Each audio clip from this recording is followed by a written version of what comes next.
Hello everyone, welcome back. So we discussed about how the JVM architecture is working, what are the important components available inside the JVM to handle a class file to make sure it is executing in a proper way, correct? So we're going to talk about something interesting right now.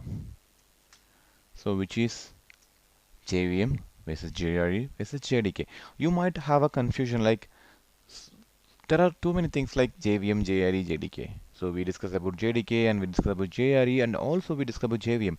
But what contains what?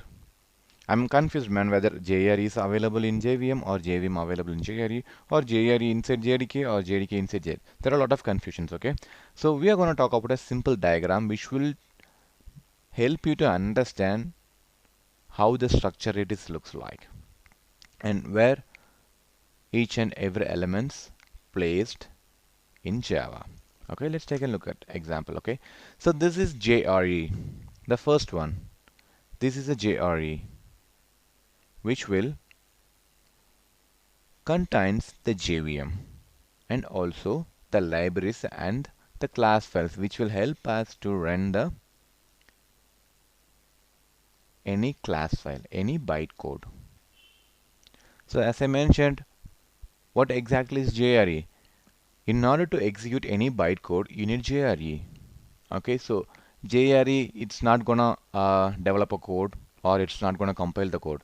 It knows only how to execute a file or execute a bytecode. You can simply name it as a execute a class file here. Class file, it's nothing, it contains the bytecode.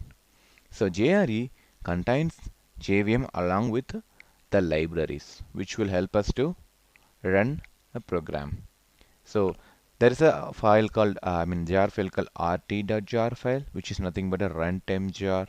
Okay, so basically you don't have to confuse about the jars. Okay, jars is a supportivity module which contains all the necessary things needs to be included. We'll talk about jars in a separate video, but for now, if for your understanding, if somebody is asking a jar file, jar is an archive file which contains the dependencies. Correct? Okay, so now I know, okay, I got an understand. Okay, it is Java, it is JRE, which contains a JVM in it and also some supported libraries. Correct. So if I pass the class file, they know how to execute them because we know the JVM architecture also, right? Okay, so now, so what is JDK? The second diagram which will show you the JDK how it is looks like. Correct? So the second diagram which contains the first diagram. Just take a look at this particular piece of a diagram.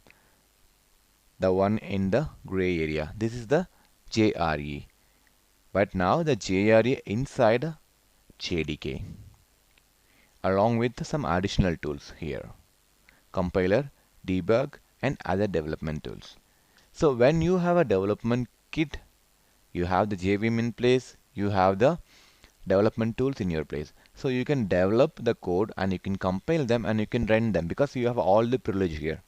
But when it's a JRE, I have only JRE. If you have a class file, I can execute them. Correct? So JDK is the entire package which contains the JVM along with the development tools. And JVM is not a kit. Okay? It is just a module which knows how to run a Java class files or Java bytecodes. Correct? So if some now you know what is a JVM and what is JRE and what is JDK. It is not like exactly the JVM versus JRE versus JDK. Okay, it is exactly what JDK is it and what it contains and what is the JRE and what it contains. JDK contains everything, but JRE contains not everything. JRE contains only the JVMs and the libraries. Correct? Okay, so this is all we need to know about how the JVM, JRE and JDK is combined together and help us to run our program. Okay, let's meet in the next video and we're going to talk about our first Hello World Java program. So far we are going through a lot of slides and for even for a few more topics we might need to cover with the PowerPoint slides, and eventually from the next video we're going to do the actual coding. Thank you.